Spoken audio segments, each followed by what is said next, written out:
Hello అండి. నా పేరు నాగప్రతాప్.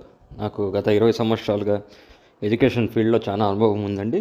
నేను educator, administrator and parent optimisation specialist. So నేను ఏది షేర్ చేసుకున్నా కూడా పిల్లల కోసము, పేరెంటింగ్ కోసం ఉంటుంది. దయచేసి ఈ క్లిప్పింగ్ అంతా చూసి మీకు నచ్చితే షేర్ చేయండి. Thank you. నమస్కారం అండి. పేరెంట్స్కి నేను ఒక విషయం గుర్తు చేయదలుచుకున్నాను, అట్లే ఒకసారి గైడ్లైన్స్ చెప్పదలుచుకున్నాను.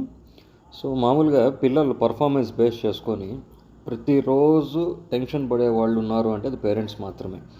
ఈవెన్ ద క్లాస్ టీచర్స్ వాళ్ళు పర్ఫార్మెన్స్ బేస్ చేసుకుంటారు, కానీ బట్ పేరెంట్ రోజు బేస్ చేసుకుంటాడు అనమాట. So as a mother or father మీకు ఎవ్రీడే ఒక హాంటింగ్ ఉంటుంది మైండ్లో. ఆ హాంటింగ్ ఏంటంటే, నా పిల్లోడు సరిగ్గా చదవట్లేదు, నా పిల్లోనికి సబ్జెక్ట్స్లో సరిగ్గా రావట్లేదు, ఈ సబ్జెక్ట్ ప్రాబ్లం ఉంది, ఎట్లా తిరిగి ఆ సబ్జెక్ట్లో నేర్పించేయాలి ఇలాగా అనేసి.